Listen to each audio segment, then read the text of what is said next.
नमस्कार दोस्तों, competition war के यूट्यूब चैनल में आपका स्वागत है। मैं संदीप हाजिर हूं आपके लिए लेकर एक नई वीडियो। दोस्तों, आज की वीडियो में हम बात करेंगे जुलाई 2023 की आर्थिक घटनाक्रमों की। दोस्तों, आप सब जानते हैं कि इस चैनल पर समसामयिक करंट अफेयर्स की एक सीरीज चलाई जा रही है, जिसमें लगातार सिलसिलेवार तरीके से आपको वीडियो प्राप्त हो रहे हैं। सबसे पहले हमने शुरू किया था जून 2023 से, और जून 2023 को हमने कई सेगमेंट में बांटकर, जैसे राष्ट्रीय, अंतरराष्ट्रीय, आर्थिक, environment and ecology, science and technology, नियुक्तियां, खेल दिवस इत्यादि पर हमने अलग अलग वीडियोस आपको दिए। उसके बाद दोस्तों, हमने अंत में जुलाई के सारे करंट अफेयर्स को समराइज करके आपके लिए क्वेश्चन उन्हीं में से बनाए, जिससे आपकी प्रैक्टिस भी आसान हो जाए और आपके सिलेक्शन को सुनिश्चित किया जा सके। दोस्तों, इस वीडियो को शुरू करें उससे पहले मैं आप लोगों को बता देना चाहता हूं कि इस वीडियो के डिस्क्रिप्शन बॉक्स में दिया हुआ है कंपटीशन वॉर के ऑफिशियल टेलीग्राम चैनल का लिंक, जहां पर आपको डेली बेसिस पर शेयर की जाती है द हिंदू और पीआईबी की करंट अफेयर्स, वो भी हिंदी में। तो दोस्तों, टेलीग्राम चैनल को ज्वाइन करना मत भूलिएगा, और अगर आप चैनल पर नए हैं तो सबसे पहले इस चैनल को सब्सक्राइब करके बेल आइकन को हिट कर दीजिए, ताकि आपको नए वीडियो के नोटिफिकेशन मिल सके सबसे पहले। और दोस्तों, बहुत सारी वीडियोस के लिंक इस डिस्क्रिप्शन में प्रोवाइड कराए गए हैं, जो कि कंपटीशन वॉर की तरफ से आपके लिए एनसीईआरटी सीरीज और भी अन्य समसामयिकी की जो सीरीज चलाई जा रही है इस वीडियो पर, उनकी वीडियोस हैं। तो आइए दोस्तों, शुरू करते हैं इस वीडियो को और देखते हैं कि आज की जो हमारी पहली न्यूज है वो क्या होने वाली है। दोस्तों, भारत के विदेशी मुद्रा कोष में वृद्धि हुई है, उसी को लेकर के ये न्यूज है। तो भारत का आरक्षित तब विदेशी मुद्रा कोष में बढ़ोतरी हुई। तो सबसे पहले आप जान लेते हैं कि विदेशी मुद्रा भंडार या कोष होता क्या है। दोस्तों, सभी देशों के पास एक निश्चित विदेशी मुद्रा भंडार रखा जाता है, जिसको हम इंग्लिश में फॉरेक्स रिजर्व बोलते हैं। फॉरेक्स रिजर्व, ठीक है। और इससे क्या होता है दोस्तों, ये देश की एक साख होती है, जिसके आधार पर अंतरराष्ट्रीय संगठनों द्वारा हमें लोन या जो भी असिस्टेंस प्राप्त होते हैं वो मिलते हैं। अब दोस्तों, आप इसको भारत की एक आर्थिक ताकत भी कह सकते हैं, जिससे पूरी दुनिया आपको समझती है, विचारती है कि आप आर्थिक तौर पर दुनिया में आखिर कहां खड़े हैं। तो इसी संबंध में ये न्यूज है।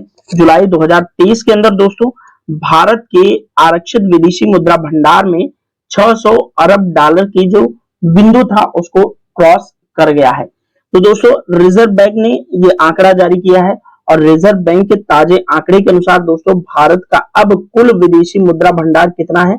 609.022 अरब डॉलर। और ये दोस्तों जुलाई 2023 के 14 जुलाई का आंकड़ा है। दोस्तों, अब आप सोचेंगे कि आखिर फॉरेक्स रिजर्व के अंदर किस प्रकार की संपत्तियों को शामिल किया जाता है। तो आइए विदेशी मुद्रा कोष को देखते हैं कि कौन कौन सी मदें मिलाकर के विदेशी मुद्रा कोष बनता है। दोस्तों, पहली तो विदेशी मुद्रा परिसंपत्तियां होती हैं, दूसरा आरबीआई के पास जो स्वर्ण भंडार होता है उसको, और तीसरा एसडीआर जो होता है वह, और चौथा होता है दोस्तों अंतरराष्ट्रीय मुद्रा कोष के पास भारत की जमा आरक्षित राशि। इन चार मदों को मिलाकर के भारत का विदेशी मुद्रा कोष तैयार होता है। तो दोस्तों, अब आपको फॉरेक्स रिजर्व यानी कि आरक्षित विदेशी मुद्रा कोष और विदेशी मुद्रा कोष में शामिल मदों पे कोई डाउट नहीं होगा। अब आइए बात करते हैं कि आखिर आरक्षित विदेशी मुद्रा कोष की जरूरत हमें क्यों पड़ी, या फिर ये क्यों रखा जाता है। दोस्तों, आप सभी जानते हैं कि 1991-92 के अंदर भारत एक गंभीर आर्थिक संकट का सामना कर रहा था, जिससे दोस्तों भारत के सामने, जो भारत के अर्थशास्त्री थे, उन लोगों के सामने एक बात तो स्पष्ट हो गई कि भारत को भविष्य में अपने बैलेंस ऑफ पेमेंट यानी कि भुगतान संतुलन के संकटों से उबरने के लिए अंतरराष्ट्रीय निवेशकों में अपनी साख को बनाए रखने के लिए पर्याप्त विदेशी मुद्रा भंडार का होना एक आवश्यक शर्त हो गई। भुगतान संतुलन क्या होता है दोस्तों? जो विदेशी मदें होती हैं उनमें जो खर्च होता है भुगतान संतुलन होता है, यानी कि हमारा निर्यात आयात वो सब जो मेंटेन करता है उसको हम भुगतान संतुलन बोलते हैं। अब दोस्तों अंतरराष्ट्रीय निवेशकों के बीच साख बनाए रखना, इससे क्या मतलब है? अब दोस्तों इंटरनेशनल जो कंपनियां होती हैं वो हमारी धरती पर हमारे देश में इन्वेस्टमेंट करती हैं, चाहे वो कोई कपड़े की फर्म लगा लें, जूते की फर्म लगा लें, या कोई भी जो है चीजें जो विदेशों की है वो भारत में आकर इन्वेस्ट कर रही हैं। अब इन्वेस्टमेंट से क्या होता है, भारत के अंदर जब इन्वेस्टमेंट आता है यहाँ पर मुद्रा भी जनरेट होती है और यहाँ के लोगों को रोजगार भी मिलता है और नई नई तकनीक जो विदेशों की है वह भी भारत में आती है। तो दोस्तों कुल मिलाकर के भुगतान संतुलन की समस्या से निपटने के लिए यह जो आरक्षित विदेशी मुद्रा कोष है वह हर एक देश रखता है। आइए अब थोड़ा सा बात करते हैं कि दुनिया के किन देशों का विदेशी मुद्रा भंडार कितना है और सबसे ज्यादा विदेशी मुद्रा भंडार किस देश का है।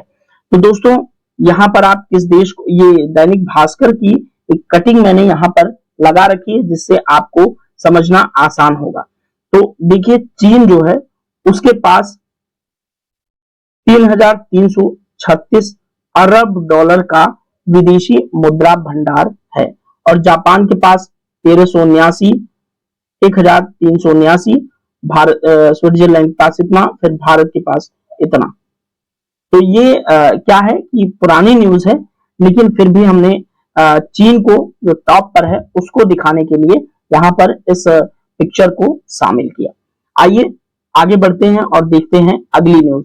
दोस्तों ये न्यूज है आपके लिए बहुत अधिक इंपॉर्टेंट, ये चीज याद रखना, और ये आंकड़ा आपसे कभी भी पूछा जा सकता है और मैंने शॉर्टकट में आपको पूरा आरक्षित विदेशी मुद्रा भंडार, भुगतान संतुलन और साख वगैरह समझाने की कोशिश की। अगर इस समझाने में कुछ त्रुटि हो गई, क्योंकि इकोनॉमिक टर्म बहुत अजीब अजीब से होते हैं, काफी टफ होते हैं, समझाना कुछ चाहते हैं समझ कुछ में आता है, तो कई बार अंडरस्टैंडिंग खराब हो सकती है। तो अगर किसी भी तरह से ये चीज आपके ना समझ आई हो या फिर मेरे से कुछ गलती हुई हो तो आप इसको कमेंट बॉक्स में जरूर मेंशन कर देना। आइए अगली न्यूज की तरफ बढ़ते हैं। दोस्तों अगली न्यूज है विश्व निवेश रिपोर्ट यानी कि वर्ल्ड इन्वेस्टमेंट रिपोर्ट 2023 जारी की गई है अंकटाड द्वारा। तो इसी के संबंध में आइए कुछ बात कर लेते हैं।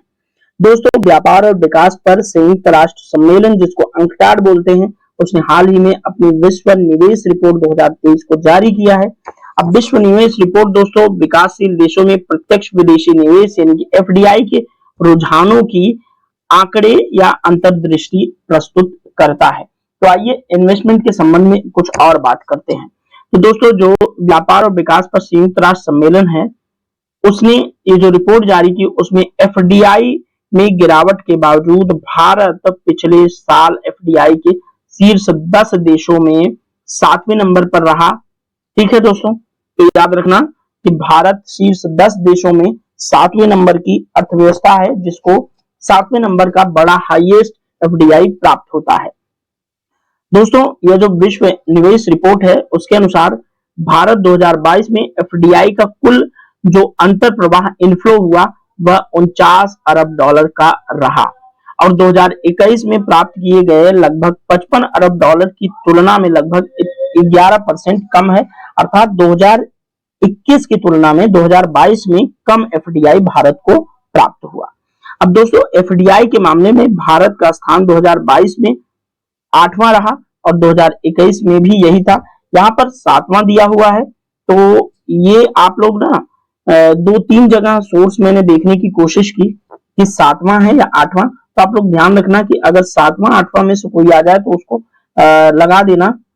वैसे मैंने पूरे अच्छे तरीके से देखा था। तो भारत का जो एफडीआई के मामले में स्थान है वह कौन सा है, 8वां है। ये चीज आप लोग याद रखना, यहाँ पर कंफ्यूज नहीं होना है, इसको आप गलत मान सकते हैं। आइए आगे बढ़ते हैं और विश्व निवेश रिपोर्ट में थोड़ा सा और समझने की कोशिश करते हैं। रिपोर्ट के अनुसार 2022 में सर्वाधिक एफडीआई 285 अरब डॉलर किसको प्राप्त हुआ, अमेरिका को। जो कि सर्वाधिक बाह्य प्रवाह भी अमेरिका को ही प्राप्त हुआ है। जैसे इनफ्लो सबसे ज्यादा अमेरिका को हुआ, तो आउटफ्लो भी सबसे ज्यादा अमेरिका में ही हुआ है। दोस्तों, चीन और सिंगापुर इस इनफ्लो के मामले में दूसरे और तीसरे स्थान पर रहे हैं। ये यहाँ पर इंपॉर्टेंट है, ये आप लोग याद रखना। अब दोस्तों, वित्तीय वर्ष 2023 में सिंगापुर जो है, उसने सिंगापुर से भारत में सबसे अधिक एफडीआई इक्विटी प्रवाह आया। तो सिंगापुर सबसे बड़ा स्रोत है हमारे लिए एफडीआई का 2023 के अंदर। ये न्यूज आप लोग, ये फैक्ट आप लोग जरूर याद रखना। और इसका मूल्य कितना है? कुल 17 बिलियन अमेरिकी डॉलर से भी अधिक है। इसके बाद दोस्तों 6 बिलियन डॉलर से अधिक के साथ मॉरिशस का दूसरा नंबर रहा भारत में एफडीआई लाने में। दोस्तों, वित्तीय वर्ष 2023 में कुल एफडीआई प्रवाह में सिंगापुर का योगदान कितना रहा है? 30% रहा है। भारत और आसियान क्रमशः 10 व 5% वृद्धि के साथ सर्वाधिक एफडीआई प्राप्तकर्ता रहे हैं। आसियान में कितने देश आते हैं दोस्तों? 10 देश आते हैं, जो कि कहां के हैं? दक्षिण पूर्वी एशिया के। ये आसियान दक्षिण पूर्वी एशियाई देशों का एक समूह है। दोस्तों, विश्व अर्थव्यवस्था में विकासशील देशों के विकास अनुकूलन एकीकरण को बढ़ावा देने के लिए व्यापार और विकास पर संयुक्त राष्ट्र सम्मेलन की स्थापना कब की गई? 1964 में। तो यहाँ पर आप लोगों को अंटार्ड की स्थापना याद रखनी, 1964 में की गई। और क्यों की गई? क्योंकि विश्व अर्थव्यवस्था में विकासशील देशों के विकास और अनुकूलन को बढ़ावा देने के लिए। दोस्तों, जो अंटार्ड है वह एक स्थायी अंतर सरकारी निकाय है, जिसका जो मुख्यालय है वह स्विट्जरलैंड के जिनेवा में है। तो आपको अंटार्ड का मुख्यालय पूछा जा सकता है आपसे, और हर एग्जाम में लगभग पूछा भी जाता है। जैसे जो छोटे स्तर के एग्जाम होते हैं, जैसे यूपीपीसीएस हुआ, पीसीएस स्तर के और भी अन्य राज्यों के एग्जाम हुए, एसएससी हुआ, तो इन सब में पूछ लिया जाता है कि अंटार्ड का मुख्यालय कहाँ है। तो याद रखना है, जिनेवा में है। दोस्तों, जो अंटार्ड है वह संयुक्त राष्ट्र सचिवालय यूएन सेक्रेटरी का एक भाग है। और इसके अतिरिक्त यह दोस्तों संयुक्त राष्ट्र के विकास समूह, जो यूनाइटेड नेशंस डेवलपमेंट ग्रुप है, उसका भी एक हिस्सा है अंटार्ड। तो अंटार्ड के बारे में इतनी जानकारी आपको याद रखनी है। और अंटार्ड ही जारी करता है विश्व निवेश रिपोर्ट, और याद रखना है कि ये यूनाइटेड नेशन का एक हिस्सा है।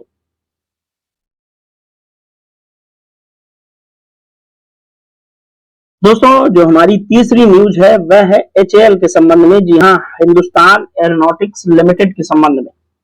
तो हिंदुस्तान एरोनॉटिक्स की लिमिटेड की आइए थोड़ी सी बातचीत करते हैं। तो दोस्तों, इसका एचएएल का जो है पहला विपणन कार्यालय विदेश में खुला है। तो देखते हैं किस देश में खुला है। दोस्तों, सार्वजनिक क्षेत्र की एक कंपनी है एचएएल, जिसका एक क्षेत्रीय कार्यालय मलेशिया के कुआलालंपुर में जुलाई 2023 में स्थापित हुआ। तो पहला विदेश में विपणन कार्यालय एचएएल का खोला गया कहां पे? मलेशिया के कुआलालंपुर में। अब दोस्तों, इस एचएएल के विपणन कार्यालय का उद्देश्य क्या होगा? तो देश के रक्षा निर्यातों के लिए बाजार का विस्तार करना, ऐसे निर्यातों को बढ़ावा देने के लिए एचएएल का यह कार्यालय काम करेगा। साथ ही यह कार्यालय दोस्तों हल्के लड़ाकू विमान तेजस सहित भारतीय रक्षा उत्पादों के मलेशिया को विपणन व इनके रखरखाव आदि की दिशा में सहायता करेगा। तो दोस्तों, मलेशिया जो है वो तेजस लेने की बातचीत कर रहा है। तेजस क्या है? एचएएल द्वारा निर्मित एक फाइटर एयरक्राफ्ट। दोस्तों, एचएएल के विदेश में 2 और संपर्क कार्यालय हैं। पहला है लंदन में, दूसरा है मॉस्को में। तो ये संपर्क कार्यालय है, विपणन कार्यालय नहीं, याद रखना। लेकिन कार्यालय के मामले में बात करें तो तीसरा होगा, लेकिन विपणन कार्यालय के मामले में एचएएल का पहला विपणन कार्यालय मलेशिया के कुआलालंपुर में ही खोला गया है। ये चीज आपको याद रखनी है।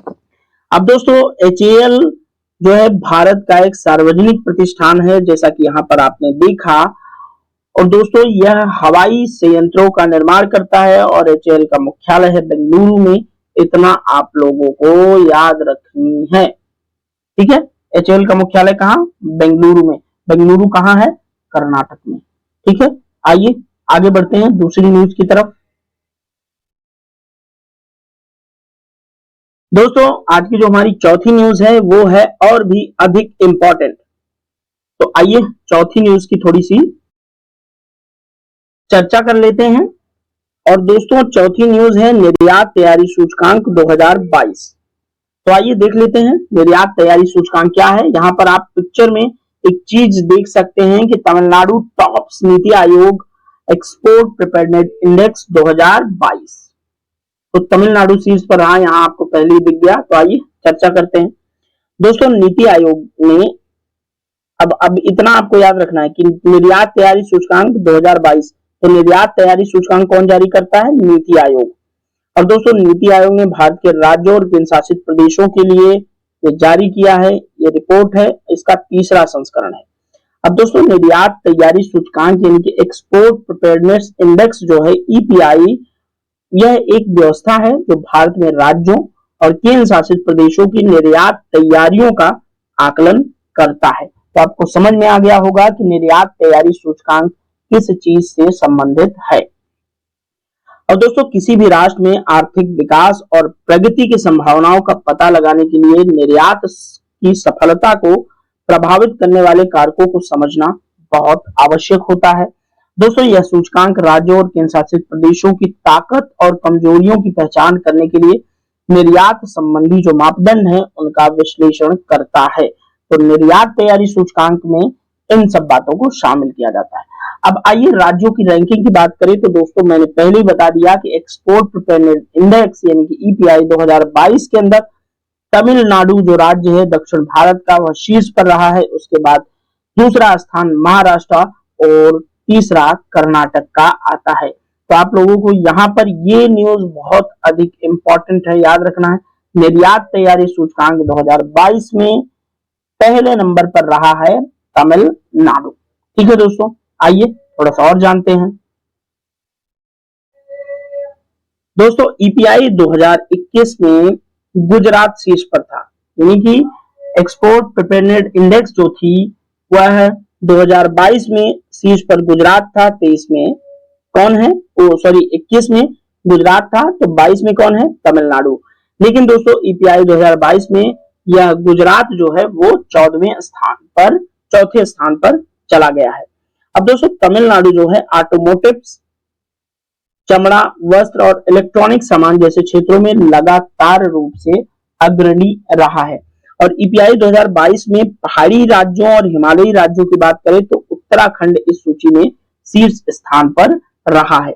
दोस्तों ईपीआई 2022 में भूमि से घिरे क्षेत्रों की बात करें यानी कि लैंड लॉक्ड स्टेट की बात करें तो वह है हरियाणा, जो कि ईपीआई इंडेक्स 2022 में शीर्ष पर रहा है। दोस्तों हरियाणा निर्यात क्षेत्र में बहुत ज्यादा तैयार है और यह जो है हरियाणा की प्रिपेयरनेस जो एक्सपोर्ट में है उसको दर्शाता है। दोस्तों केंद्र शासित प्रदेशों और छोटे राज्यों में गुजरात जो है वो 2022 में पहले स्थान पर रहा है। तो आपको ये 3-4 जो फैक्ट हैं आपको याद रखने। एक तो निर्यात तैयारी सूचकांक 2022 में पहले नंबर पर है तमिलनाडु, और पहाड़ी राज्यों में उत्तराखंड शीर्ष पर है।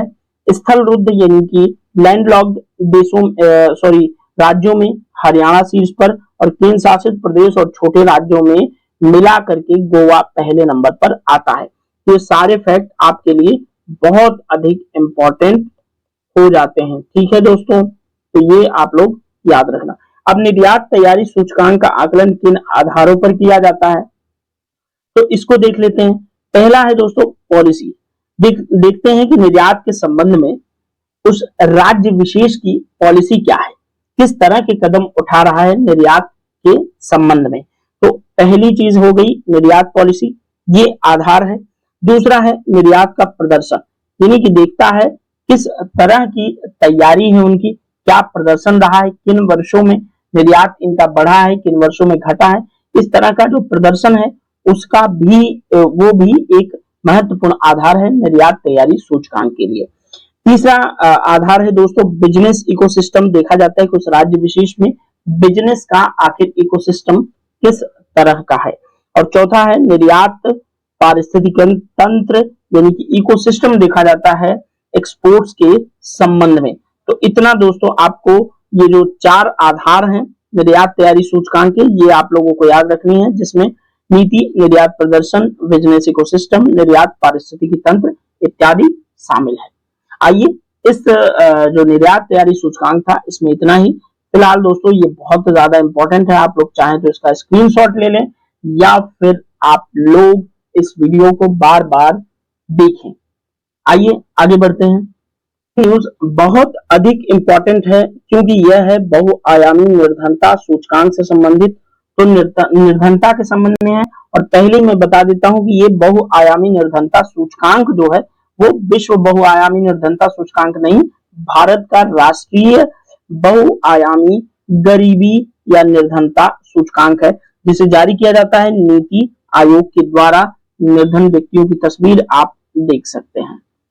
दोस्तों नीति आयोग ने बहुराष्ट्रीय बहुआयामी गरीबी सूचकांक की प्रगति समीक्षा 2023 की एक रिपोर्ट जारी की, जिसमें दावा किया नीति आयोग ने कि भारत में बड़ी संख्या में लोग बहुआयामी गरीबी से बाहर आ गए हैं।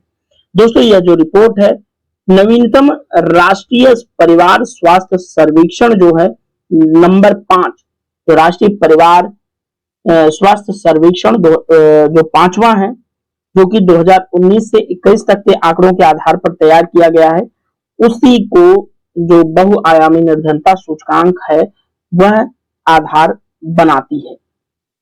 तो याद रखिएगा कि बहुआयामी जो राष्ट्रीय बहुआयामी गरीबी सूचकांक है वह राष्ट्रीय परिवार सर्वेक्षण नंबर 5 के आधार पर जारी किया गया है। तथा दोस्तों राष्ट्रीय बहुआयामी गरीबी सूचकांक का ये क्या है, दूसरा संस्करण है। अब दोस्तों मल्टी पावर्टी इंडेक्स बहुआयामी गरीबी सूचकांक की बात करें तो उसका पहला संस्करण 2021 में प्रकाशित हुआ और इसके 3 समान महत्व वाले आयाम हैं, 3 आधारों पर जारी किया जाता है बहुआयामी गरीबी या निर्धनता सूचकांक। तो इसमें पहला है स्वास्थ्य, दूसरा है शिक्षा, तीसरा है जीवन स्तर। जीवन स्तर से संबंध सिर्फ अच्छे कपड़े पहन लेने से नहीं, सारी चीजों को जो स्वास्थ्य से संबंधित हैं या जीवन की जो और रिक्वायरमेंट होती हैं उनमें भी खरा उतरना जीवन स्तर होता है। और स्वास्थ्य के अंदर भी सुनिश्चित किया जाता है कि जैसे शिशु मृत्यु दर हुआ, मातृत्व मृत्यु दर हुआ, ये सब जो है कम से कम होना चाहिए। साथ ही शिक्षा को शामिल किया जाता है, प्राथमिक शिक्षा से लेकर के 8वीं तक की भी शिक्षा पर ध्यान रखा जाता है और बाकी शिक्षा को समग्रता से इसमें देखा जाता है। दोस्तों 3 आयामों को पोषण, बाल किशोर मृत्यु दर, मातृत्व मृत्यु दर, स्कूली शिक्षा के वर्ष, स्कूल में उपस्थिति, खाना पकाने का ईंधन, स्वच्छता, पेयजल, विद्युत, आवास, संपत्ति, बैंक खाते जैसे कुल 12 संकेतकों द्वारा इसको दर्शाया जाता है। तो ये जो स्वास्थ्य है, शिक्षा है और जीवन स्तर है, वो सभी को इन 12 आंकड़ों में तोड़ करके देखा जाता है। तो ये सब आयाम हैं बहुआयामी निर्धनता सूचकांक के। ठीक है दोस्तों, निर्धनता सूचकांक में प्रगति की बात करें तो दोस्तों 2015-16 से 2019 से 21 के बीच भारत में बहुआयामी गरीब व्यक्तियों की संख्या में उल्लेखनीय गिरावट हुई है, यानी कि लोगों का जीवन स्तर बढ़ा है और गरीबी कम हुई है भारत के अंदर। और दोस्तों इस अवधि में लगभग 13.5 करोड़ लोग बहुआयामी गरीबी से क्या हुए हैं, बाहर निकले हैं। दोस्तों बहुआयामी गरीबी में जीने वाली भारत की जनसंख्या वर्ष 2015-16 में 24.85% से घटकर 2019 से 21 में 14.96% हो गई है, जो कि यह 9.89 अंकों की गिरावट को दर्शा रहा है। दोस्तों बहुआयामी गरीबी के मामले में, गरीबों की संख्या के मामले में उत्तर प्रदेश जो है वह गरीब व्यक्तियों की संख्या मामले में सबसे बड़ी गिरावट जो है देखी गई है उत्तर प्रदेश में। तो याद रखना है कि गरीबों के मामले में सबसे बड़ी गिरावट देखी गई किस प्रदेश में, उत्तर प्रदेश में। और जहां पर दोस्तों 3.43 करोड़ लोग बहुआयामी गरीबी से मुक्त हुए। तो उत्तर प्रदेश की परीक्षाओं के संबंध में ये जो न्यूज है आपके लिए इंपॉर्टेंट हो सकती है। दोस्तों बिहार जो है पूर्ण रूप से एमपीआई में यानी कि मल्टी डायमेंशनल पॉवर्टी इंडेक्स में मूल्य में सबसे तेज गिरावट जो है 2019 से 21 में बहुआयामी गरीबी की 51.89% से घट करके 33.76% हो गई है बिहार के अंदर। तो सबसे तेज गिरावट कहां हुई? बिहार में, और सबसे अधिक गिरावट हुई उत्तर प्रदेश में। दोस्तों, बिहार के बाद मध्य प्रदेश और उत्तर प्रदेश का स्थान आता है। और यहाँ पर दोस्तों पॉवर्टी स्कोर देख सकते हैं विभिन्न राज्यों का। 2021 से 2019 से 21 के बीच में जो national family health survey number 5 के जो आंकड़े थे और national family health survey number 4 के आंकड़े, दोनों को मिलाकर के यहाँ पर रिपोर्ट प्रस्तुत की गई है, जिसमें national family health survey number 5 में बिहार ने जो फास्टेस्ट तरीके से जो है गिरावट गरीबी में आई है बिहार के अंदर। यहाँ पर ये चीज आप देख रहे हैं।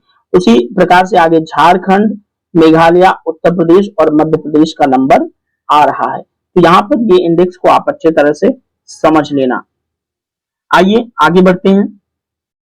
दोस्तों, हमारी जो छठी न्यूज है वह राज्य विशेष के संबंध में न्यूज है। तो राज्य विशेष के संबंध में जैसे राजस्थान है, तो राजस्थान से क्या न्यूज रही आइए देखते हैं। तो राजस्थान ने दोस्तों न्यूनतम आय गारंटी विधेयक 2023 को पास किया है। तो अब यहाँ पर क्या है, राजस्थान में मिलेगी न्यूनतम आय की गारंटी।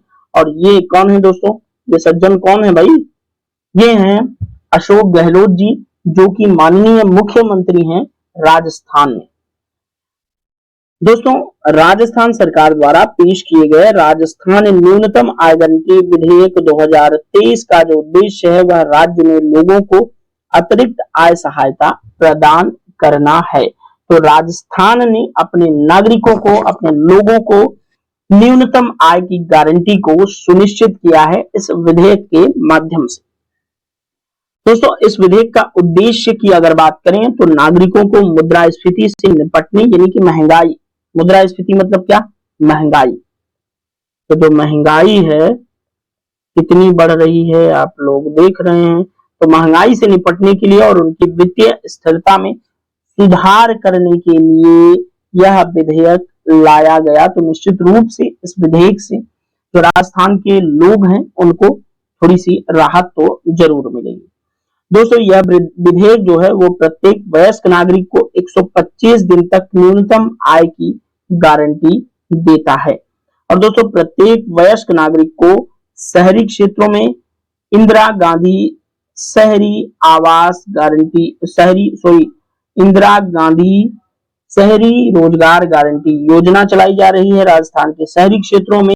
और ग्रामीण क्षेत्रों में दोस्तों महात्मा गांधी राष्ट्रीय ग्रामीण रोजगार गारंटी अधिनियम यानी कि मनरेगा के माध्यम से न्यूनतम आय भी सुनिश्चित की जा रही है, और ये की जाएगी, ऐसा प्रावधान भी इस विधेयक के अंदर है। दोस्तों, राज्य ग्रामीण क्षेत्रों के लिए मनरेगा के 100 दिनों से अतिरिक्त 25 दिन जोड़ करके रोजगार को सुनिश्चित करेगा। तो ग्रामीण क्षेत्रों में मनरेगा से अब रोजगार की अवधि जो है राजस्थान के अंदर 100 से बढ़ाकर 125 दिन कर दी गई है। 100 ये हो गया, प्लस इसमें 25 जोड़ दिया तो ये हो गया 125। तो 125 दिनों का रोजगार जो है राजस्थान सरकार सुनिश्चित करेगी लोगों को। तो राजस्थान के संबंध में जो लोग राजस्थान की परीक्षा की तैयारी कोई कर रहे हैं और नहीं भी कर रहे हैं तो किसी अन्य स्टेट में भी पूछा जा सकता है। ठीक है, तो ये न्यूज आपके लिए इंपॉर्टेंट है। पूछ भी सकता है कि राजस्थान की न्यूनतम आय गारंटी जो योजना है वह किस लिए चलाई जा रही, तो इसका उद्देश्य जो है आप लोग याद रखना। आइए अब एक और राज्य की एक और योजना की बात कर लेते हैं।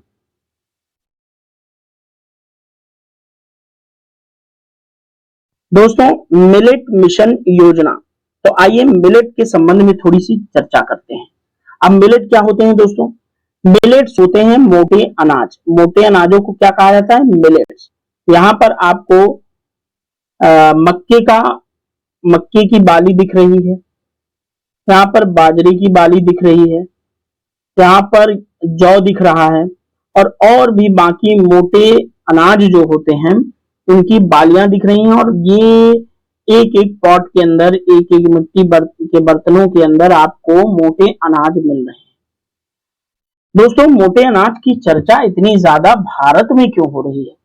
तो भारत में क्यों हो रही है, इसके बारे में एक लॉजिक है। दोस्तों, यूनाइटेड नेशन जो है, यूनाइटेड नेशन यानी कि संयुक्त राष्ट्र संघ, उसने दोस्तों भारत की रिक्वेस्ट पर सन 2023 को अंतरराष्ट्रीय मोटे अनाजों का वर्ष घोषित किया है।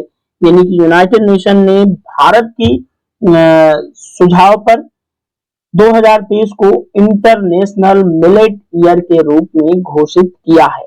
और दोस्तों, सभी सरकारें और अंतरराष्ट्रीय स्तर पर भी लोग मिलेट्स को बढ़ावा दे रहे हैं कि हमारे खान पान के अंदर जो मोटे अनाज है उनको शामिल किया जाए, क्योंकि ये बहुत ज्यादा पौष्टिक होते हैं। अगर आप आज से 150 साल पीछे जाएंगे तो आप देखेंगे कि आज से 100 या 50 वर्ष पहले जो लोग भारत में पैदा हुए, उनकी जो जीवन प्रत्याशा है वो आज के लोगों से बहुत अधिक है। मैं औसत जीवन प्रत्याशा की बात नहीं कर रहा हूं। जब जो लोग सन 1950 में या 1940 में या 1930 में पैदा हुए, वो लोग दोस्तों लगभग एक सदी से भी अधिक जीवित रहे। 100 साल, 80 साल, 90 साल, इससे कम वो लोग जीवित नहीं रहते थे। लेकिन अब जो 2000 के बाद लोग पैदा हुए हैं, उनको आप देखेंगे तो ऐसा मतलब बोलना नहीं चाहिए, लेकिन फिर भी मैं बोलूंगा क्योंकि ये थोड़ा कड़वा सत्य है, ये बोलना ही पड़ेगा कि उनकी जीवन प्रत्याशा मिनिमम वैसे तो 69 या 67 ईयर्स है भारत में, लेकिन उनके जीने का जो है यही इतना ही होगा, इतना ही जी पाएंगे वो। बहुत ज्यादा चले जाएंगे 70 साल, इससे अधिक नहीं जी पाएंगे। क्यों? क्योंकि रीजन है खान पान। आज खान पान के अंदर इतने पेस्टिसाइड्स, इतनी खाद, इतने माइक्रोप्लास्टिक्स आ रहे हैं ना कि हमारा जो स्वास्थ्य है वो बिल्कुल अच्छा नहीं रहता। बड़े कम कम लोगों के जो है आंख में चश्मा लग जाता है, कम कम एज के लोगों के आंख में चश्मा लगता है। लोगों में तमाम तरह के पोषक तत्वों की कमी नजर आती है। समय से पहले बाल पकने लग गए, लोग बूढ़े दिखने लग गए, उनकी शरीर पर झुर्रियां बहुत अधिक दिखने लग गई। ये किस वजह से है? क्योंकि उनका खान पान काफी दूषित हो गया है। सब्जियां भी आजकल इंजेक्शन वाली आ रही हैं। तो इस वजह से जो हमारा पुराना खान पान था, ट्रेडिशनल खान पान, जौ, मक्के की रोटी, सरसों दा साग, वही बेस्ट था। तो उसकी तरफ हम एक बार पुनः जो है लौट रहे हैं। इसके लिए सरकारें भरसक प्रयत्न कर रही हैं। तो इसी संबंध में दोस्तों, मध्य प्रदेश की जो सरकार है उसने मिलेट मिशन योजना को चलाया है। तो आई होप दोस्तों मिलेट का जो इंपॉर्टेंस है आपको समझ आ गया होगा इतनी चर्चा के दौरान। और माफ कीजिएगा अगर मैंने यहाँ पर कोई हार्ड वर्ड बोल दिया हो कि लोग जल्दी मर जाएंगे या जो भी, मेरा ऐसा कोई इंटेंशन नहीं था। बस ये था कि आज का खान पान बहुत ज्यादा दूषित हो गया है और एयर पोल्यूशन भी बहुत ज्यादा बढ़ गया है। तमाम तरह के पोल्यूशन बढ़ने की वजह से इंसान की जो आयु है वो ऑटोमेटिक कम हो जा रही है और जो पोषण स्तर है वो भी बहुत ज्यादा कमजोर हो रहा है। दोस्तों, मध्य प्रदेश के मुख्यमंत्री शिवराज सिंह चौहान जी ने मंत्रिपरिषद में एक मिशन जो है मिलेट मिशन को लागू करने का अपने मंत्रिमंडल के अंदर निर्णय लिया। दोस्तों, इस योजना की अवधि होगी 2 वर्ष तक, 2023 से 24 और 2024 से 25 तक। इन 2 वर्षों में दोस्तों योजना में 23 करोड़ 25 लाख रुपए खर्च किए जाने हैं मध्य प्रदेश सरकार द्वारा। दोस्तों, वर्तमान के अंदर अब वही बात जो मैं कर रहा था वही बात फिर से यहाँ आ गई है। दोस्तों, वर्तमान में क्या है, यहाँ पर लिखा है कि उपभोक्ताओं में स्वास्थ्य के प्रति जागरूकता बढ़ने से मिलेट फसलों की मांग क्या हो रही है, बढ़ रही है, इंक्रीज हो रही है मिलेट की मांग में, जिसमें कोदो, कुटकी, रागी, सावा जैसे फसलें स्वास्थ्य की दृष्टि से अत्यंत लाभदायक होती हैं। दोस्तों, इन मिलेट फसलों के महत्व के दृष्टिगत इनको पोषक अनाज का दर्जा दिया गया है। दोस्तों, इन फसलों में क्या होता है, आयरन, कैल्शियम, फाइबर, ये सब क्या होता है, भरपूर मात्रा में होता है। साथ ही इनमें दोस्तों वसा का जो परसेंटेज होता है जो फैट का परसेंटेज होता है वो भी बहुत कम से कम होता है।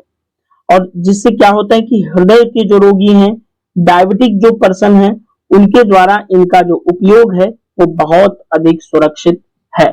तो इस वजह से मिलेट की तरफ हम लोगों का ध्यान ज्यादा जा रहा है। तो दोस्तों आज की जो न्यूज थी आर्थिक परिदृश्य में, इतनी आपके लिए काफी इंपॉर्टेंट है और हमने कुछ एडिशनल जानकारी आपको देने की कोशिश करी।